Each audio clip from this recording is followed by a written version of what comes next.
Next, they ask us to find the time of one revolution of the swing if the rod supporting the seat makes an angle of 30 degrees with the vertical. Okay, so it asks for the time of one revolution of the swing. So what is it? So here we can see like what is the game giant swing. It means that people will play in the swing, right? Like moving around and around and around. So the motion of the seat with the person in it is actually a uniform circular motion, right? And it's just like this, like in a horizontal plane. Mhm.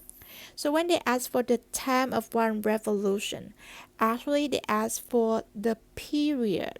Okay, the period is defined as the time it takes to travel a resolution. It means like a circle.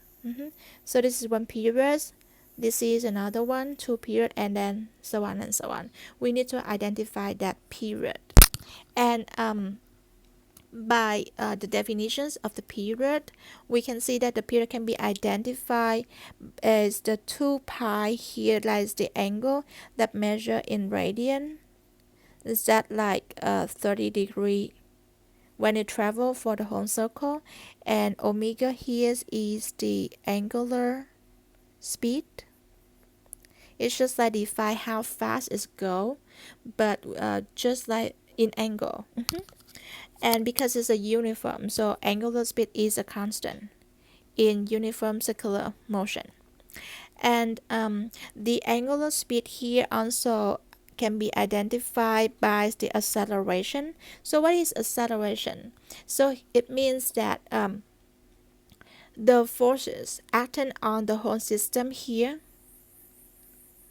it should act as a centripetal force. Okay, it will act as a centripetal force. So that's why the acceleration caused by it should be called a centripetal acceleration. So what is the F net here that can be a centripetal force? So it should be like a force that towards the center. So I could try to really draw it really big, huge here, towards the center. This one is the center, and you can see that it will help to keep the whole thing move in this whole circle. Okay, so this F net here, it should be some horizontal force, right? Because then it can keep the motion like travel in the circle like this, like at different point, it always like towards the center. So this F net, remember we treating the whole thing as a whole system. So if we want to make this one as a big M, okay, this is like a big M. This is like the M of the seat and the M of the person, and then together as a big M.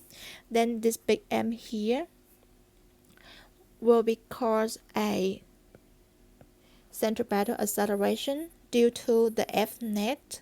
And F net here actually is the addition. Okay, that will be the F resultant.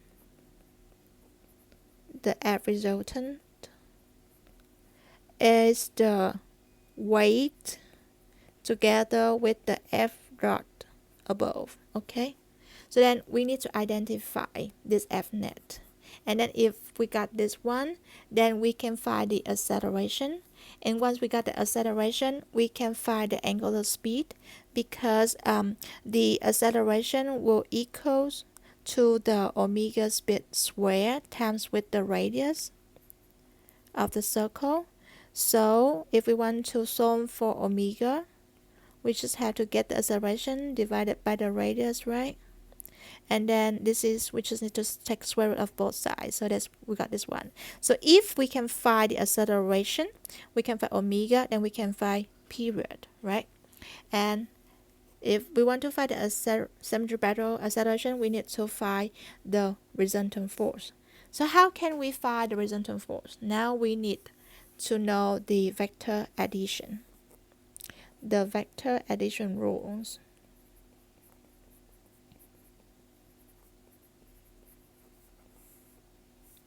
And here, let's use a parallelogram rule.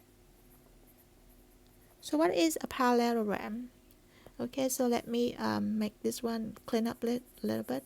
Okay, let's just do it again. Like this is the big M, which also including both the mass of the seat and the mass of the person.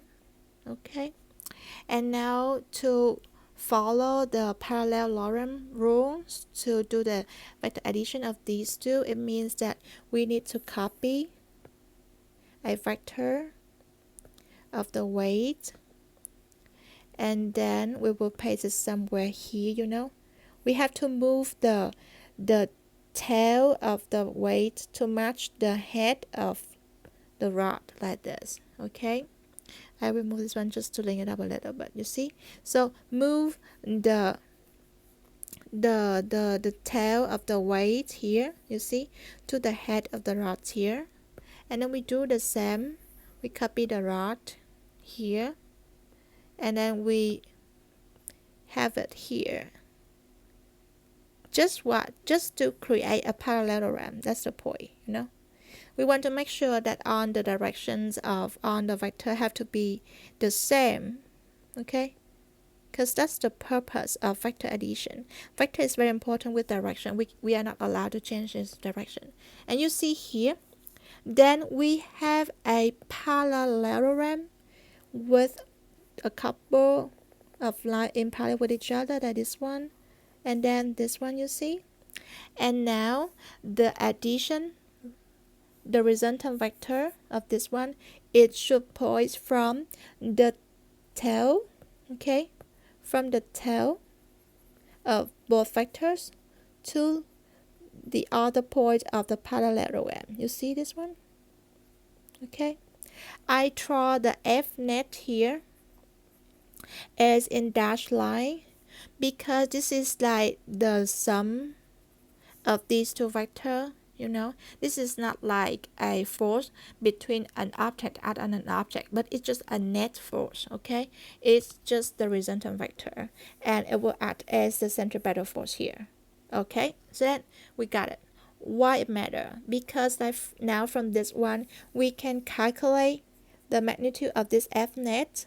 Then from that we can find the acceleration, because based on this relationship, then the acceleration was equals to the F net magnitude divided by the mass of the whole thing. Okay, so let's see what is the magnitude of F net.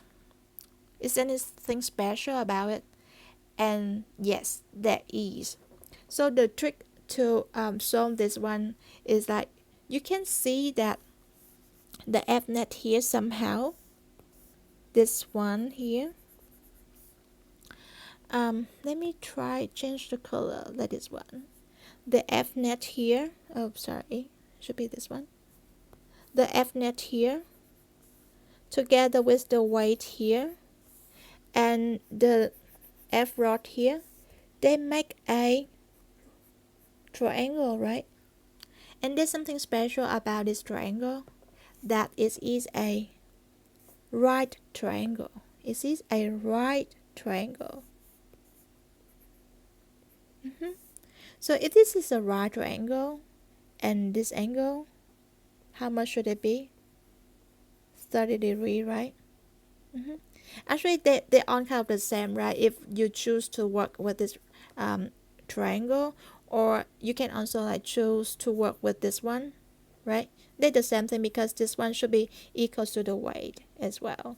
And then this angle and this angle just like the same. This is just like the F net. This is the F rod and this is the F rod.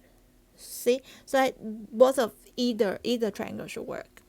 But from this one, we can see the most important thing is that the tension of this angle that is defined as the opposite over the adjacent, right? Then it will equals to the F net over the adjacent is the weight, right?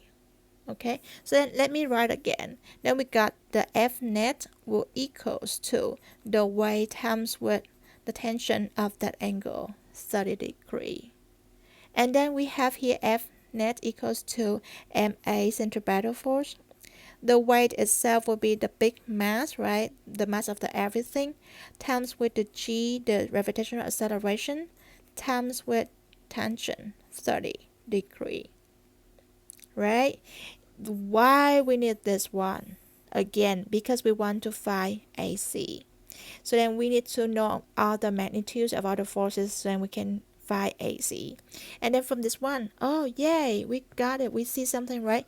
And both sides cancel out. So what left is that AC equals to G times with tension of 30 degree. Yay, we done. Because this one is just like what? A constant. 9.8 meter per second square. So we can solve for AC, right? And then we can just plug it in here. Then we can find the period, right? Okay.